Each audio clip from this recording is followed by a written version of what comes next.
Muito bem, pessoal. Vamos aí retomar, hein? A gente está vendo os princípios da administração pública, né, no regime jurídico administrativo, e no momento nós estamos vendo os princípios expressos: legalidade, impessoalidade, moralidade, publicidade e eficiência. Dos implícitos nós vimos 2, supremacia e indisponibilidade. E dos expressos ou explícitos, que é o limpe, né? Nós vimos até o P, falta o Ezinho, só que é o eficiência, que nós vamos ver agora então. Princípio da eficiência. O que quer dizer esse princípio? De acordo com esse princípio, a administração pública ela não pode ser um elefante branco. Ela tem que funcionar, existir e funcionar bem. Então, assim, ela tem que atuar, a atividade administrativa deve se dar com presteza, rapidez, perfeição, rendimento, ou seja, tem que funcionar e funcionar bem. Então é que aí a doutrina costuma falar que esse princípio da eficiência ele pode ser visto em relação ao modo de atuação do agente, como em relação ao modo de organização da administração. O que está querendo dizer? Que a administração tem que atuar em relação ao modo do próprio agente, quer dizer o quê? A atuação administrativa do agente tem que ser a mais efetiva possível no seguinte sentido: ele tem que exercer a função dele buscando o interesse público dentro do tempo mais razoável possível, com menor custo. Essa é a ideia da atividade. E a organização da administração também. A administração tem que ser estruturada de forma que ela funcione e funcione bem, divisão de órgãos e tudo mais. Tá? Esse princípio da eficiência, ele foi acrescentado em 1998. Antes, o LIMPE, em 88, não tinha o E, era P mudo. Aí acrescentou o eficiência em 98. Mas cuidado que é assim, ó, não é porque o princípio da eficiência não era explícito, expresso, antes de 98, que ele não podia ser aplicado. Ele existia e ele já tinha aplicação, mas é que a partir de 98 ele passou a ser expresso, explícito, de forma a dar mais ênfase a esse princípio. E até assim, quando da criação desse princípio, você pode ver assim, ó, mas que exemplo eu tenho, como é que eu aplico? Estou tentando mostrar sempre isso para você ver que esses princípios, eles são teoria, mas eles têm repercussão prática, né? O princípio da eficiência, quando ele foi inserido, a mesma emenda que o incluiu, ela fez algumas alterações na Constituição, que foi a chamada reforma administrativa. E ela acrescentou, por exemplo, no artigo 41, que é aquele que trata da estabilidade, né? Você lembra, que você já leu? Que fala lá que o servidor pode perder o cargo em virtude de decisão judicial transitada em julgado, processo administrativo assegurado ampla defesa, só tinha esses 2. Aí quando acrescentou eficiência, veio e pôs mais um lá, que também pode perder o cargo no caso de processo de avaliação de desempenho, né, a ser regulamentado por lei complementar, que não fizeram até hoje. Mas o que isso quer dizer? Foi uma certa mudança de paradigma para dizer assim, ó, a administração tem que funcionar, mas tem que funcionar bem. Não adianta o indivíduo ir lá e trabalhar e não produzir a contento. Se ele vai trabalhar e ele é ineficiente, aí essa lei complementar, que um dia espera-se que seja feita, vai dizer o que é ser eficiente e o que não é. Aí se ele não é, ele pode ser exonerado do cargo dele, pode perder ali o cargo dele, mas sem ter feito nenhuma irregularidade. Perceba a diferença? Às vezes ele fala, não, ele desviou dinheiro, ele não ia trabalhar. Não, ele ia, fazia ali, só que ele era ineficiente, ele não cumpria a produção dele conforme o que fora estabelecido. Ele ganha um carimbo lá de ineficiente.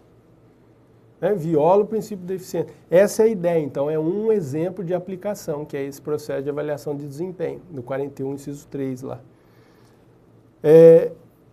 Agência executiva, que nós vamos estudar depois, quando a gente for ver a aula de administração pública. Mas a agência executiva é um outro exemplo de aplicação do princípio da eficiência. Por quê? Por exemplo, você pega uma autarquia, ela pode se qualificar, ela pode ganhar esse título de agência executiva. Mas para isso, ela vai ter que fazer um plano, né? Mostrar que ela vai atingir metas, vai melhorar, que aí eu posso dar os benefícios para ela. Isso visa o quê? Buscar eficiência, ela vai funcionar melhor, né? Tá bom? Então esse é o princípio da eficiência. Agora vamos ver alguns princípios que nós vamos ver que não estão na Constituição expressamente, são implícitos no texto constitucional.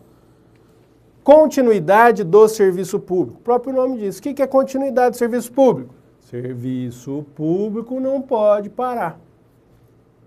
Serviço público deve ser feito de forma ininterrupta. Tá bom? Isso é o que diz esse princípio, professor? Entendi. Tem alguma exceção? Não é propriamente, mas é o que costuma ser apontado, às vezes cobra em concurso, que está nessa lei aí, ó. Lei 8987 de 95, nós vamos ver depois, é a lei que trata das concessões de serviço público.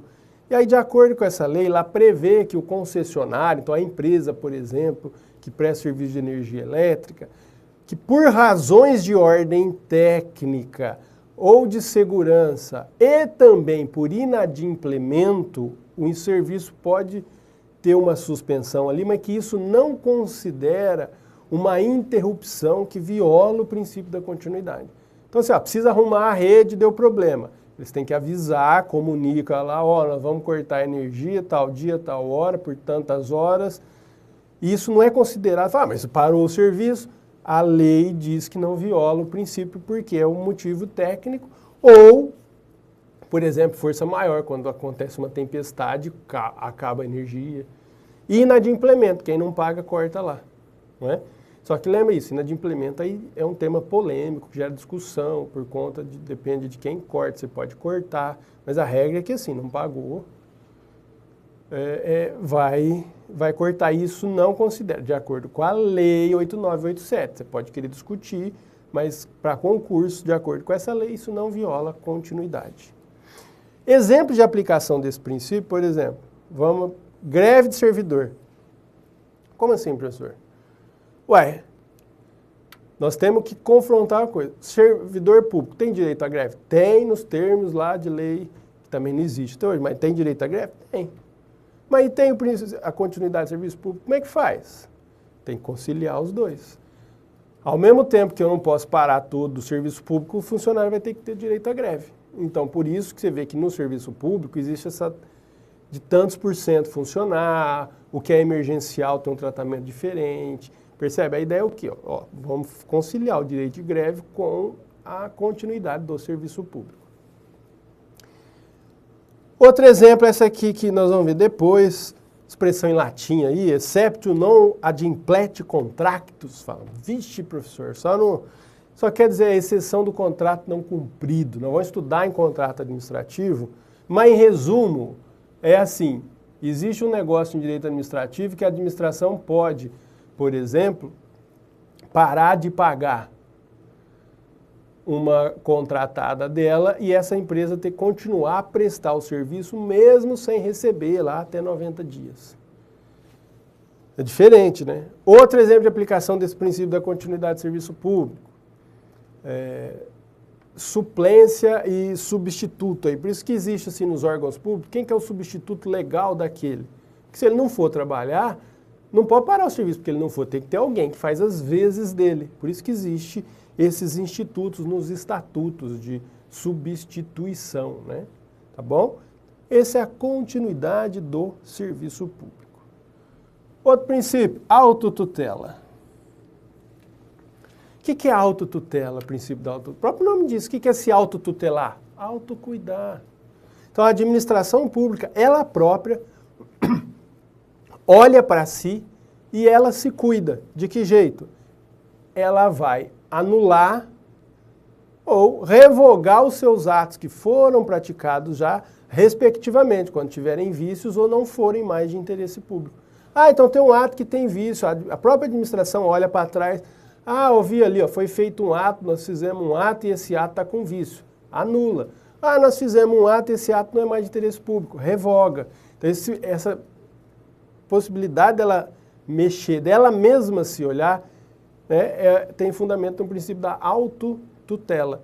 Inclusive tem a súmula 473, né, do STF, que aqui tem o texto aqui, depois vocês darem uma olhadinha, nós vamos estudar isso melhor em ato administrativo, mas é aquela súmula que o STF prevê que a administração pode anular seus próprios atos quando tiverem vícios que tornem legais, porque deles não se origina o direito, ou revogá-los por motivo de conveniência ou oportunidade, respeitados os direitos adquiridos e ressalvados a apreciação judicial. Não se preocupe, se você nunca estudou direito administrativo, fala, não, mas professor, eu não estou entendendo esse negócio. Nós vamos ver em ato administrativo melhor a diferença de anular e revogar. O importante é entender que essa súmula é uma aplicação desse princípio por hora, então que a administração pode olhar o que foi feito por ela mesma e desfazer. Seja porque tem vício, seja porque não é mais interesse público. Aí tem nome diferente a forma que desfaz, que é anulação ou revogação. E aquele princípio não pode ser confundido com o princípio da tutela. Pelo princípio da tutela administrativa, a administração direta controla, fiscaliza as atividades das entidades da administração indireta. Nós vamos estudar, já você vai ver aquela questão. Tem a administração direta, então, por exemplo, o município, e tem a indireta, aquelas pessoas que o próprio município cria para ajudá-lo na sua atividade. Então, as autarquias ali do município, as fundações municipais, né? Então, o município que criou, ele tem essa prerrogativa de fiscalizar as atividades dessas autarquias municipais que ele criou. Isso chama tutela administrativa. Ele não manda, vamos dizer assim, oficialmente nela, não há hierarquia, porque são pessoas distintas, mas ele exerce um controle, que é um controle de finalidade. Mas então, por esse princípio da tutela, veja a diferença. A autotutela é a própria administração olhar o que ela fez e desfazer quando precisar. A tutela é a administração, se olhar direta e indireta. A direta, poder fiscalizar e controlar as atividades da indireta, das suas autarquias, empresas públicas e tudo mais. Então, não confunda os dois, hein?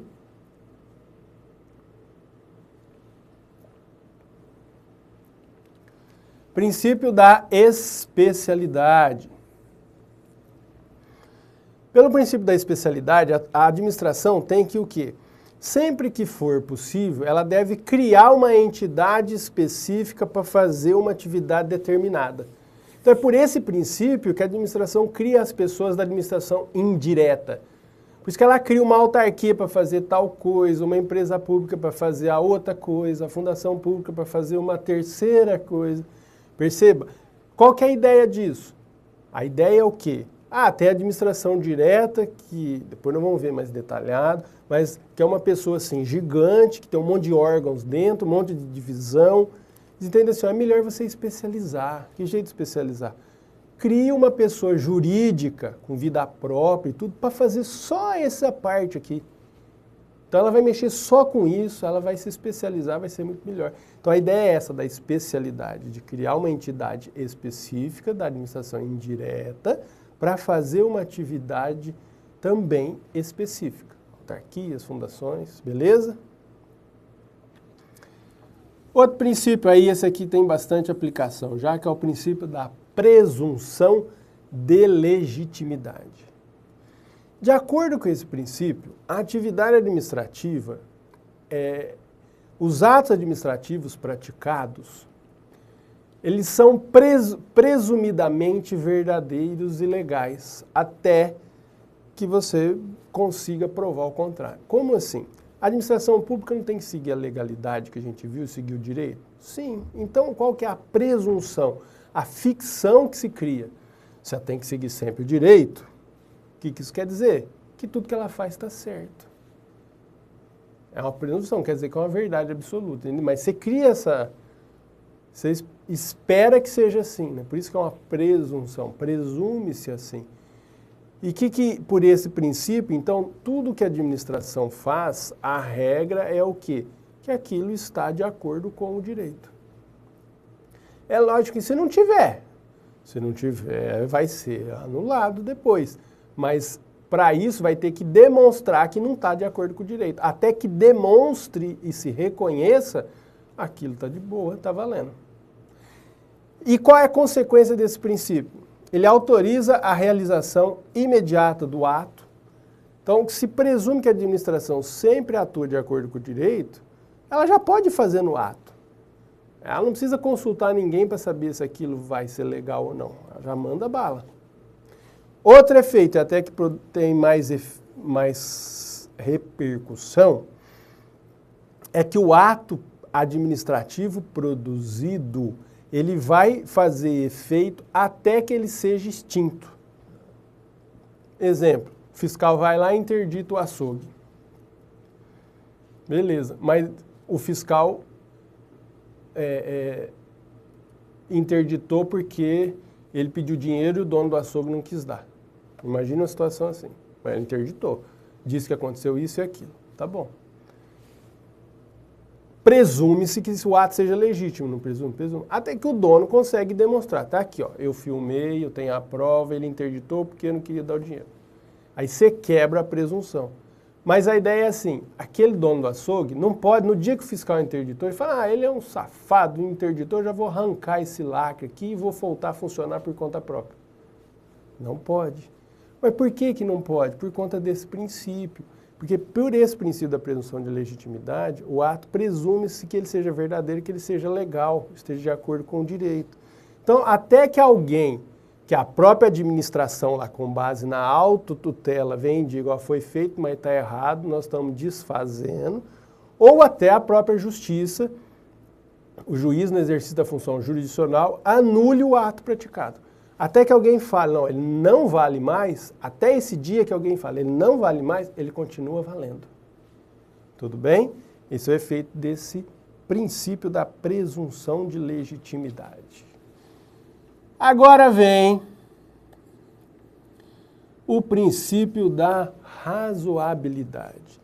Dos princípios implícitos, ou seja, que não estão expressamente consignados no texto constitucional, sem dúvida esse, se não for o mais, é um dos mais relevantes, de maior aplicabilidade prática, de maior repercussão nos julgados aí, nos tribunais, e que também é muito cobrado em prova.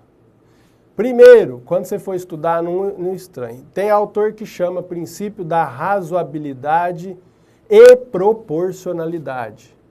Tem autor que chama só como razoabilidade, tem autor que separa os dois. Se você entender, independente do nome, você vai ver, tá? O que é sinônimo para esse princípio? Princípio da proporcionalidade ampla. Ou ele é também chamado princípio da proibição de excessos. O que nós temos? Você fala assim, o que é ser razoável? Esse princípio está expresso? Primeiro, ele não está expresso na Constituição. Ele é um princípio implícito. E de acordo com o STF, ele é implícito porque ele decorre do princípio do devido processo legal. Ele expressamente, de acordo com o STF, ele decorre do princípio que está expressamente previsto, que é o devido processo legal. Essa seria a fonte de onde ele decorre, né? E o que significa a administração atuar de acordo com o princípio da razoabilidade? Significa que os meios devem ser adequados aos fins do ato administrativo. Os meios devem ser adequados aos fins do ato administrativo. Fala, tá, entendi, professor, mas, assim, o que nós vamos ter que os meios têm que ser adequados ao fim do ato administrativo? A razoabilidade, o que é ser razoável? Ser razoável é ter bom senso.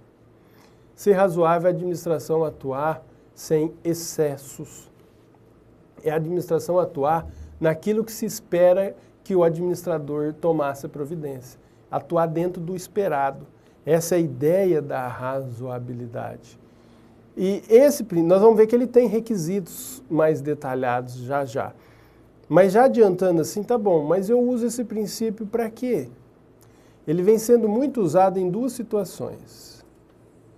Na limitação ao poder discricionário da administração e na flexibilização da interpretação de outros princípios. Como assim?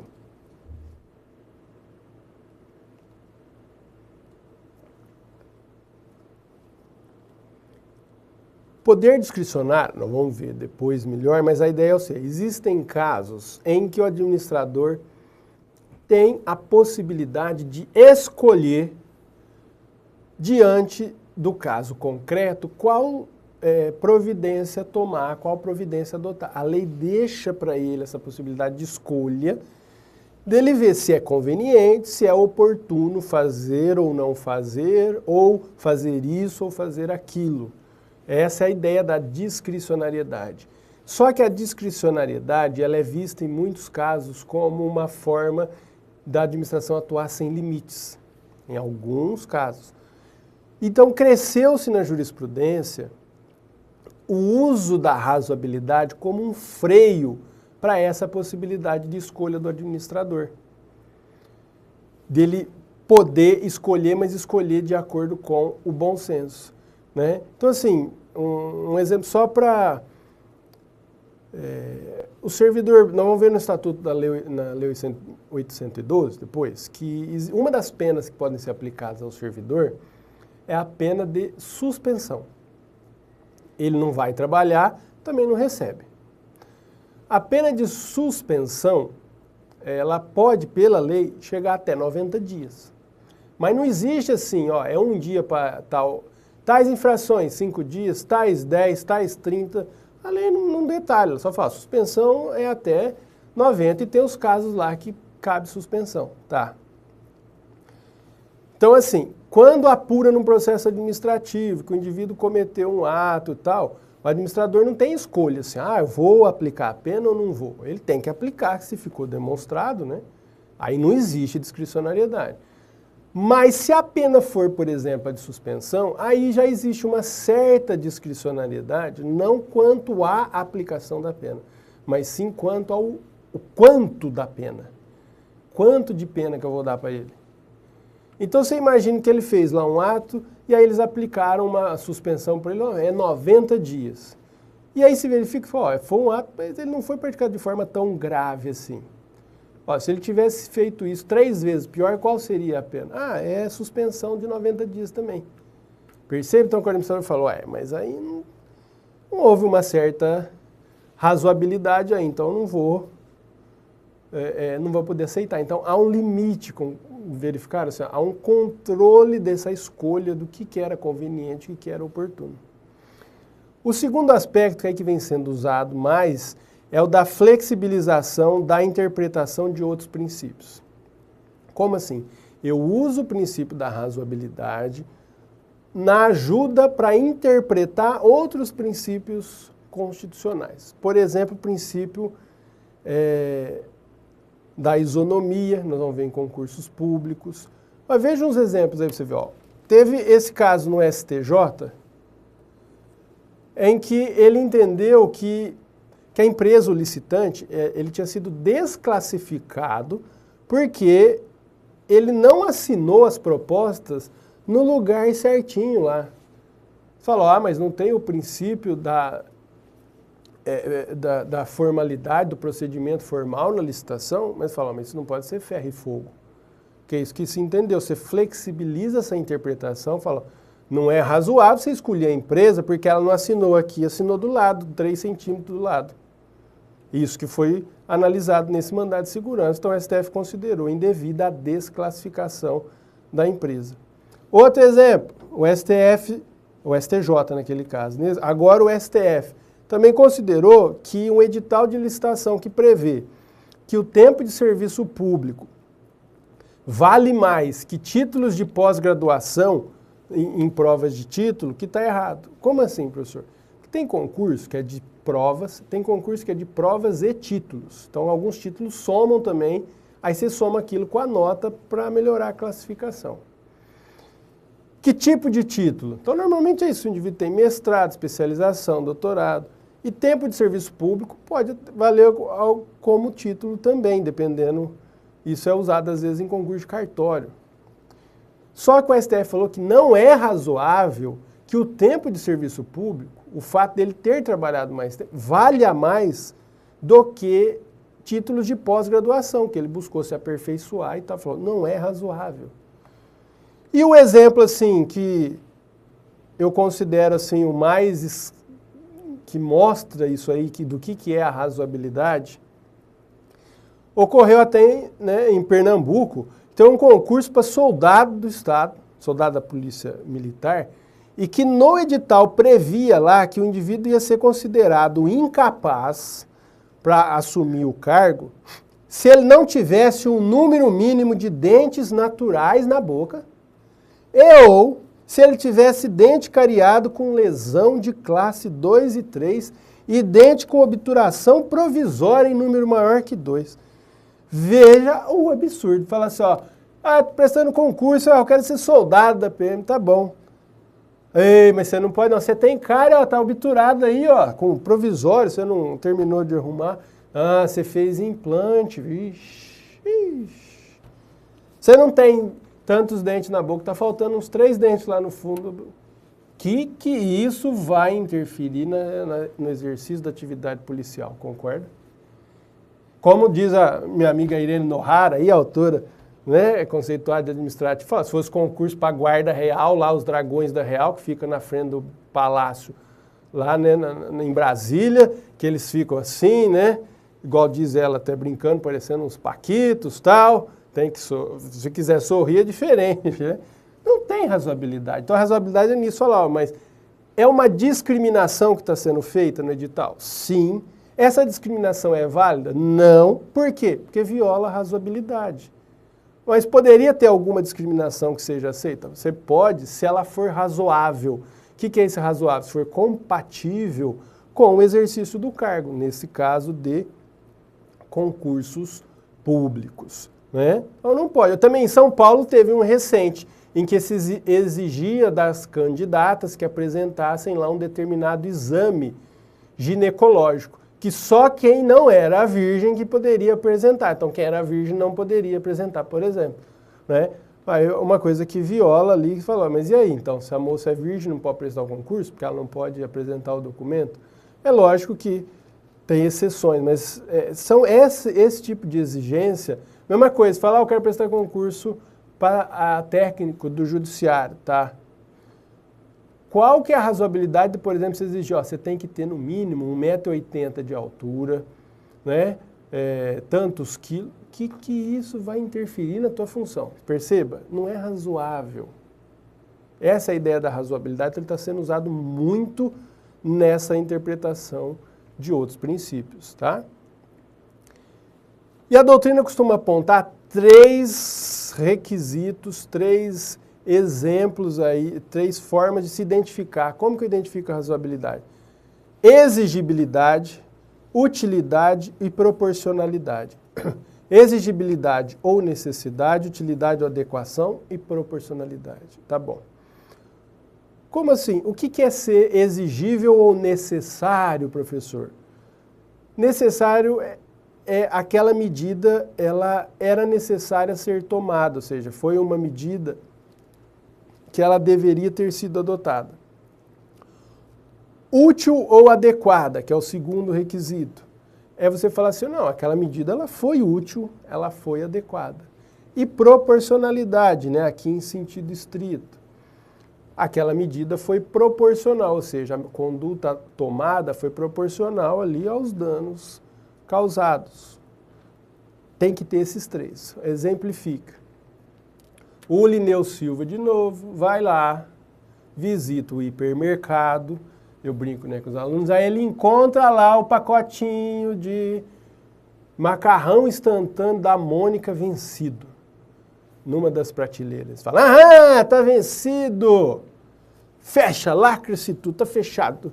6 meses fechado o hipermercado. Fala, gente, um pacotinho que fechou o mercado inteiro? Como assim? Vamos ver, ó. Foi razoável? Você tem que ver primeiro assim. A medida que ele adotou, como você perguntasse, tem 3 elementos. Vamos nessa ordem. Ela foi adequada ou útil?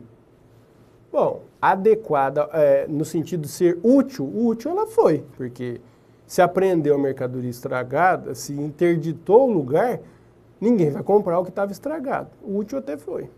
Mas aí vem a segunda, já. Ela foi uma medida necessária, quer dizer, não tinha uma medida menos grave a ser adotada? Vai falar, ué, tinha, podia ter apreendido só aquela mercadoria, não precisa fechar tudo. Então nem chegava no terceiro. Mas imagine que fosse um caso que a lei falasse, não, que tem que interditar mesmo. Tá. Aí nós vamos para o terceiro, proporcionalidade. Foi proporcional o tanto da medida adotada? Foi proporcional? Você imagina se a lei prevê 180 dias de interdição. Ele interditou o mercado por 180 dias. Por causa de um macarrão. E se o mercado inteiro tivesse vencido, ia ser 180 também. Foi proporcional? Você vai ver, não foi proporcional, obviamente, né? Ok? Deu para entender um pouco essa questão aí da razoabilidade? Então, é um princípio extremamente importante. Anota, estuda bem, porque ele é muito usado e tem bastante aplicação prática. Beleza? Até mais, um grande abraço.